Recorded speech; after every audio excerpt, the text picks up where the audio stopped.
What is up, guys? Kevin Cage back with another XRP update. Like and sub if you want daily crypto news. So at the beginning of this video, we are going to spit off some rapid fire news, and at the end of this one, we're going to get very granular, specifically explaining why XRP is needed to complement this transition as we merge towards adopting central bank digital currencies. Let's dive in.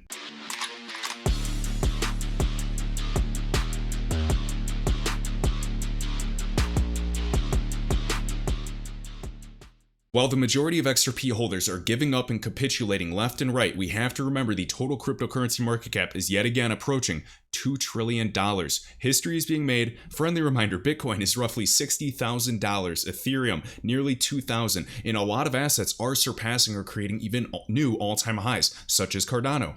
Now, of course, that was a couple weeks back, but keep in mind, XRP still has not even passed its all-time high in 2018. In my mind, there's still a much higher percentage to be returned with this asset when it in fact does decide to participate in alt season. And this is going off of historical data. I know a lot of people in this ecosystem are well aware of that, but I just want to remind any newcomers. Now, for anybody curious, this will be linked in the top of the video description. This is jam-packed with information, approximately 13 pages of a Ripple report specifically saying why all central banks must play their role in developing, of course, CBDCs and overall interoperability. Now, there's a few other components. We'll go into it later on in this video. Now, onto some rapid fire news. Right here, we have Indonesia minister reveals plans to launch a state-backed crypto exchange. There's no specific dates. It's very vague, but just wanted to share that. We also have Indian government now is basically requiring companies to disclose their crypto holdings. The industry welcomes the move, but keeps its expectations very low. So boring. This is a BRICS nation, of course. They've officially and unofficially banned crypto about 500 times. Next, we do have this Matthew Liny tweet that I wanted to use before going on to my next point. So China, essentially working with financial technology firms, these fintechs, to create the next generation financial system. Yes, this is a threat to the US. Now, what's the US doing instead of allowing innovation? Well, they're suing Ripple, entities such as the SEC, and stifling innovation, allowing adversaries to get ahead. The irony in this is that Alipay and Tencent may be using XRP in the future for settlement. Now, this is based off of a lot of research that Matthew Liny has done. I encourage you to check him out. Of course, we've covered Alipay, Tencent, WeChat, all the connections, even DLocal, Tranglo. There's plenty of them that are technically interoperable with XRP. I know some people say, no way, that will never happen. In this space, I've learned to say never. Right here, China digital currency to provide backup for Alipay Tencent. Interesting. Now we have China policy and markets roundup. Beijing sets action plan. Okay. And then right here, and this is all about payments, guys, and CBDCs and cross-border payments. Hong Kong plans to explore general purpose CBDC. Now, do you remember that picture when Brad Garlinghouse, CEO of Ripple, was at SNB, the Swiss National Bank, alongside Christine Lagarde, who is formerly the director of the International Monetary Fund, today the president of the ECB, the European Central Bank. And who is Brad alongside with? Well, many genius minds and big names, such as the Hong Kong Monetary Authority. Oh, and in 2017, we did in fact know that Ripple was meeting with the Central Bank of China. A lot of coincidences and a lot of things to be interested in. Right here, even XRP Crypto Wolf, echoing exactly what Ripple has been preaching for all this time. If you want to create an internet of value, an IOV, not just an internet of information like we have today, you have to start off connecting the repositories of value. Now, China is doing exactly what Ripple's been saying. China's CB, central bank, calls for interoperability between different CBDCs. That's exactly what's needed. Now I'd like to quickly highlight a few things here in this document so we can see, of the 5 BRICS nations, we only see Brazil, South Africa, and China, so we are missing India and Russia. In the blue, we can see the blue countries are creating central bank digital currency prototypes. The green are in their advanced research stage, and the purple are in their early research stage. Now remember, South Africa. Well, of course, now we have some news from Stephen Bull Diep. Interesting. And I'm just going to pronounce this Valor. I have not heard any videos. I haven't been watching videos lately. VALR is how I'm assuming this is pronounced. I've just been doing tons and tons of reading. Will be a new ODL exchange, which specifically leverages XRP in South Africa. This is beautiful. This exchange is the biggest exchange in South Africa by trading volume. Now, I know Ripple announced it. Ashish Burla, GM of RippleNet. I saw Brad Garlinghouse. This is great to see. Notice the biggest South African exchange, Bitcoin exchange, they raised approximately 50 million Rand, which is the South African currency, which essentially is $3.4 million to help further this expansion. Beautiful. And also, a very interesting point is this. The international payment specialist is Mercury. Guys, remember Mercury FX right here. They were one of the first, one of the first 3 XRapid users. Today it's called on-demand liquidity. They were one of the first little financial institutions to use XRP in live payment flows when they went live in very late 2018. I cannot believe the year is 2021. It has absolutely flown by. International payment specialist Mercury aims to shorten that money transfer window to only minutes using RippleNet's on-demand liquidity ODL service in the digital asset XRP. And yet people say that they're not using XRP. What a joke.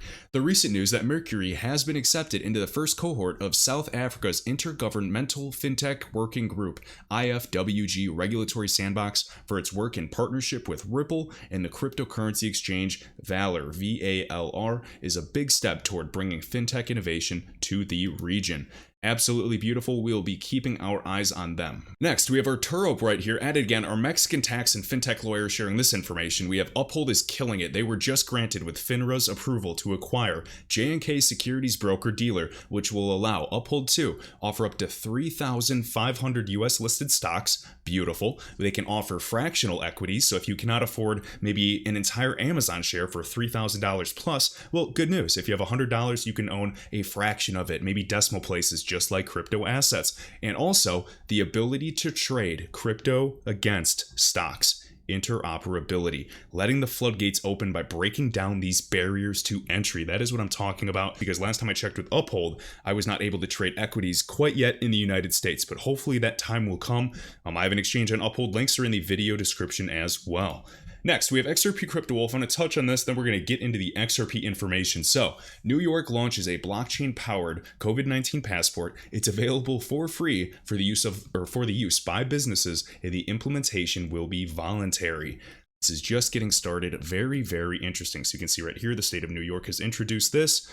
I'm hoping this is all going to be voluntary for quite some time. I'm sure they're just gathering data. So, also, hopefully my channel doesn't get shadow banned for saying this, but I just thought it was beyond interesting because I've just been reading a lot, and I'm one of those people that bought an Oculus Quest 2, the little VR headset, virtual reality.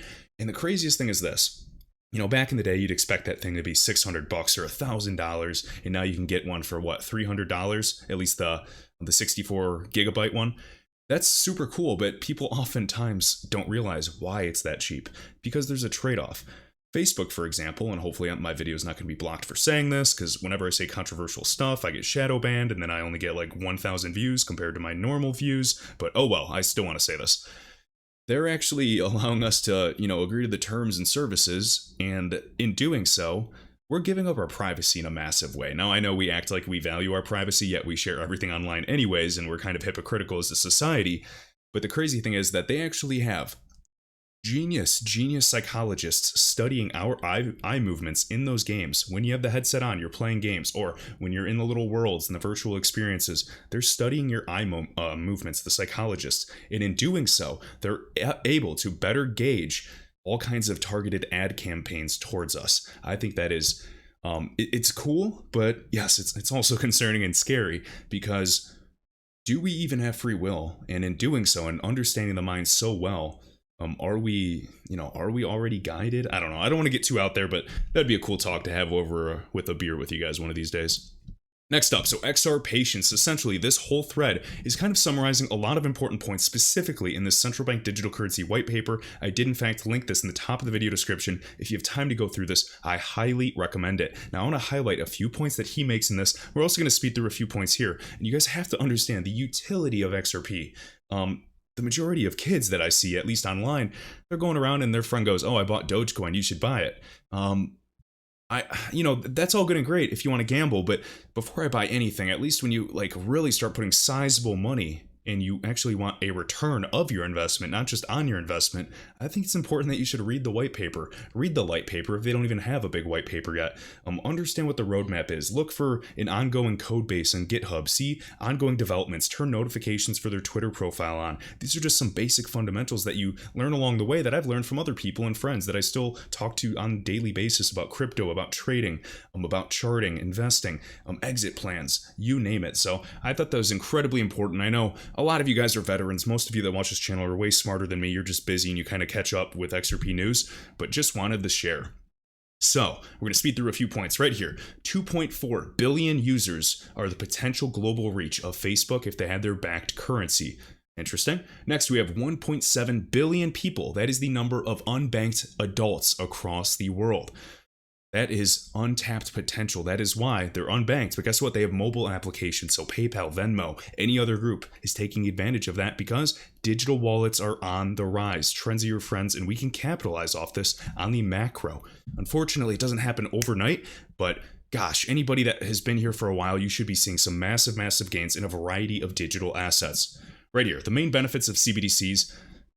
Right here, just a few points. So promote financial inclusion, enhance existing payments infrastructure, encourage greater competition, foster the innovation, and maintain control. Let's be real, central banks still want privacy, they still want control, there's still going to be centralization to some degree, and Ripple's not playing stupid, they know that, and that is why they're allowing central banks to still use the XRP ledger and then gather and gain, or at least utilize, privacy features. That is genius. I wish Bitcoin well. Could it keep skyrocketing as a store of value? Yes, but it's not going to be used as that bridge asset between payments. It's far too expensive. There's issues of double spending. I think I'm practical, but maybe it's too wishy-washy. I wish everyone well, but I believe that I will get some massive returns in XRP, the digital asset, and that is not financial advice. Nothing is guaranteed, no matter how much research you do. So please keep that in mind. But when in doubt, zoom out. I look at the fundamentals, and I think they are still screaming loud and clear. Also right here, if CBDCs are cheaper, faster, more secure for users, we should explore it. If it's going to contribute to better monetary sovereignty, better autonomy, we should explore it. If it's going to facilitate cross-border payments, we should explore it. Yes, and if you've heard David Schwartz time and time again, basically give his input on domestic, international, CBDCs, a neutral bridge asset such as XRP, they're complementary.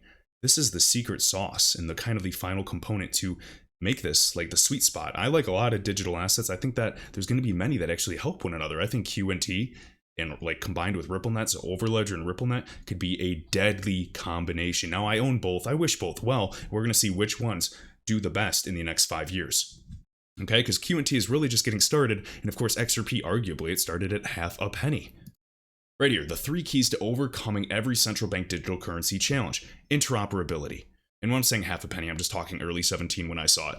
All right, interoperability. We have public and private partnerships, neutral bridge currencies. And last but not least, I want to read this quote, and then we're going to go over the meat and potatoes of this video. A neutral bridge asset can support healthy, alternative liquidity markets that will allow for frictionless and cost-effective value movement between various CBDCs in real time. I love the word frictionless. Now, Ripple, the company, a lot of them have been educating central banks for years. We're talking actively, not even 40 central banks anymore. It's at least 50 central banks around the globe. And of course, they have to educate them. They can't just get them to use the technology right away. We know how the dinosaur architecture, know how slow moving these groups are. This is not a surprise by any means. And I like how they're using the word frictionless before I go on another tangent, because remember, Ripple thus far is the only DLT or blockchain focused group that has been chosen to join the ISO 222 body. Why? And then we see that Swift came out and they're starting to use more about frictionless exchange, frictionless cross-border payments, CBDCs, domestic payments, last mile settlements. Why? It's not a coincidence. It's because right now, the current landscape of the globe is setting a fire and lighting a fire under everybody's butts. And we have these very versatile fintechs like Ripple that have been trying to scream this from the rooftops for years. And now these banks and these governments are finally getting the message because they've been pushing this off until the very last minute. Now it could get very, very messy. Hopefully they do the right thing and we actually go towards an internet of value, of interoperability and not competition. No more walled gardens breaking down these borders. Now let's go over this really good thread. This is XR Patience. You can follow him on Twitter at XRP Artisan. He also has a great YouTube channel. Highly recommend checking it out. Right here.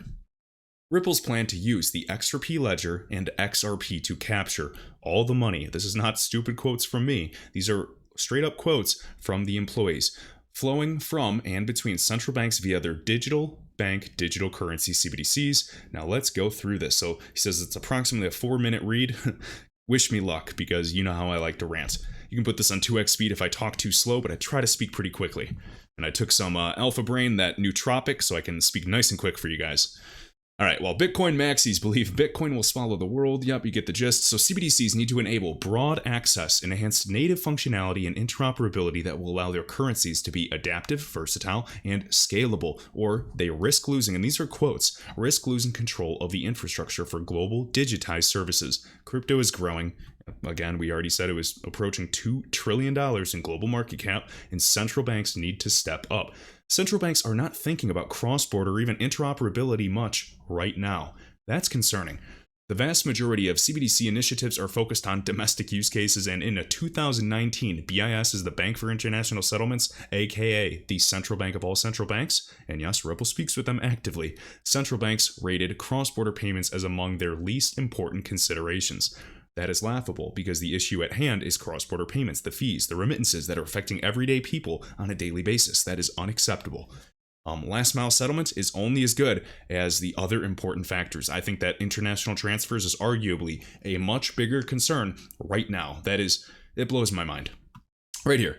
This is a mistake because consumers and businesses will inevitably have a need to transact with foreign suppliers and vendors. And I mean, even just a few videos ago, I showed you the trends of e-commerce exploding even throughout China. And that is why Ripple has interoperability with those organizations. This is not a coincidence. So CBDCs that are interoperable with each other will give those countries a competitive advantage. Countries that do not will lose economic power. Very concerning because fiat is so antiquated, it's so old. This is dinosaur technology. It's not even digitized yet. There's issues of course, counterfeiting, but when it's digitized, you cannot reproduce it. There's a finite amount it is controlled. And guess what? Everybody can confirm what is in circulation. So when people say that crypto is used for money laundering, I can tell you with 1000% certainty that it is a lot easier to launder physical cash. That is a silly, silly argument. And now notice the narratives, of course. Cash is infectious. It can carry disease. This is just the transition. It's slow and steady. I don't know if we'll ever go cashless in my lifetime, but we're going to surely see a society with less cash usage overall. Because fiat tech is so antiquated, people are turning to crypto even more. And of course, with inflation, QE infinity, there's no stopping it. You can't deny that. Which hurts the sovereignty of central banks in their ability to manage their national economy. Central banks view this as a threat to financial stability. Is it a threat to financial stability? Yes, but is it also a threat to some of the tier 1 banks that are trying to push off changing sooner than later because they make a killing in the world of transaction banking while the mom and pop and small, medium enterprises are suffering? Yes. And now this video is probably not going to be shown on YouTube because I said that. All right, so by 2004, at least half of the world's population is expected to use digital wallets for transactions that will be valued at more than $9 trillion annually. Remember, across borders, it's approximately $155 trillion. That's $9 trillion central banks will have no control over if they do not provide an effective alternative to their people. So I don't want anybody to tell me there's not enough money for XRP to do exceptionally well in the world. You can talk about any value you want. We're printing money into infinity. Trillions is going to become quadrillions. The global stock market has surpassed months ago. What was that in December when we were talking about that? 100 trillion. You don't have to say it's going to happen right now, but you definitely cannot tell me something is impossible. Right here. Central banks will also have to start understanding the potential impact of this change on the role of commercial banks as gatekeepers to retail customers. In order to ensure the continuing stability of the entire system, banks become less necessary with central bank digital currencies in place. Disintermediation, getting rid of the middlemen. And you've even noticed across the country, or at least in my country, I don't know about you guys, physical banks, brick and mortar locations are closing down. Not all of them, but maybe you don't need 1,000 branches. Maybe you don't need 500 branches. You're cutting it down to, 200 branches. That's happening. We're going through that across the board, such as huge behemoths like HSBC. We have cloud banking on the rise. Well, RippleNet's already cloud enabled and well over 50% of the users are leveraging that. The benefits are evident. All right, potential impact, already read that. Central banks need transaction-level operations, escrow, time locks, identity, addressing schemes, and fast and flexible routing, as well as the ability to actually exchange assets between ledgers. Interoperability. It makes me think of even interledger protocol, allowing exchange between other ledgers, mobile ledgers, banking ledgers. anything you could even fathom. And well, specifically just ledgers of crypto assets as well. USDC between, XRP. So just interoperability. To achieve this, does everything have to change? No, and in fact, it shouldn't. This should be about enabling, not disrupting, guys. Here's a quote: "Central bank digital currency cannot replace what we already have, which is why a layered architecture model where new systems are built on top of the existing infrastructure makes the most sense." Absolutely. And as XRP Patience says, stability is key. Agreed. Right here, this is important. Many reputable private companies have developed successful digital currencies. We can think of Hedera Hashgraph. We can think of Ripple, Stellar Foundation. You could think of Algorand. You could think of a variety of groups. I know you guys can name some down below. I'm just literally spitballing here. And notice the technology and experience from these groups that can move faster than these dinosaur central banks, and maybe these groups have better funding too, can help central banks get initiatives up and running faster and more effectively than starting from scratch. Now, this is a quote from Fed Chair Powell, and he said this in the Fed speech as well. Let me zoom in a bit so you guys can see this a little more clearly. And right here, 12, a central bank could be issued and managed using a private version of an existing decentralized ledger. Cough, cough, XRPL, because this was just announced. And they even said that central banks are piloting issuing currencies on the central bank or on the XRP ledger. I would love to know which central banks, but it's all hush hush. You know how the world of NDAs are. Ripple is here referring to the private XRPL that central banks can install and use to retain control and sovereignty over their currencies. Central banks demand this. The private XRP ledger provides it. This will give central banks the flexibility and functionality that comes with decentralized ledgers, while also retaining enough centralized control over their monetary policies and economic management. Again, the Maxi view of a one world currency is a myth. And it also makes sense because you even heard David Schwartz in his recent interview with Tony from Thinking Crypto saying, no, the United States, a massive, massive nation, could not take the risk and be that first country to go and just, onboard their system onto entirely decentralized architecture that is public. Because if the nation saw something and saw a mistake, that makes the entire country vulnerable. And yes, you have to stand, you have to look at this from a practical standpoint. We have XRP Patience reading that one quote that we just went through. And then right here, if all central bank digital currencies use the same liquidity pool, not a single nation benefits over others like the US does now. Boom. And I'm going to say this once, and I'm sure you guys remember the word X pool. And, we don't know if that just disappeared entirely into oblivion, if that was, all just kind of a concept they were playing with, or is something going on the back end thanks to huge things like PolySign, Flare Networks, and many other things that we probably have no idea that is really going on behind the scenes. Yet another reference for those who think it's not Ripple's goal to use XRP as a liquidity pool. It always has been and remains so. Yes, there's literally quotes. And now keep in mind, I know people talk about, SDRs and the reserve asset and reserve currency, I should say. There's different types of reserve currencies. I'm not, saying that per se, but there are definitely assets that are more liquid to do so. And you remember the old documents, Miguel Valle is saying, it is our goal to make XRP a global reserve currency. Now, I didn't say but yes, just like head of RTP, real-time payments at ACI Worldwide, they send $14 trillion a day. He literally used Ripple as one of these settlement mechanism examples alongside SWIFT in the future. That's not me saying that. These are big, big names that are partnered with Ripple that are saying this behind the scenes. Okay? Right here, the introduction of CBDCs will be one of the defining transformations in the history of money.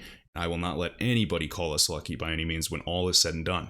The future success of central bank digital currencies will require a global consensus. And what I tweeted today was actually a quote from Brock Pierce. And I'm sure you guys watched that video I uploaded earlier. It's a must-see. It's like 6-7 minutes. Watch it on 2x speed. You can even watch the last few minutes. It is key to watch. And basically, all he says is value is consensus. Value is merely just a social construct. Everything is just an agreement. It is perceived value. And when you've been in crypto long enough, or you're just open-minded and actually intelligent, and you're not stuck in your ways, you understand that concept and what it means and how deep that really is. Okay? The future success of CBDCs will require a global consensus. It requires everybody's participation, rather than relying on a few pioneers with their own agendas to lead the way. Love that. Global standard for international stability, liquidity, interoperability, any other word that rhymes with idity.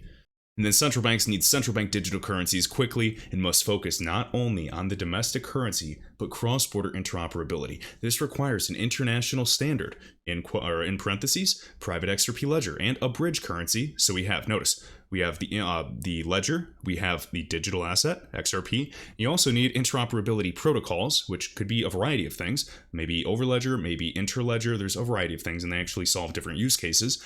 P.S. If Ripple achieves the goals outlined in this report, the value of XRP will need to become astronomical to support the massive liquidity requirements of the central bank digital currencies. That is very good news for XRP holders, and that is not a myth.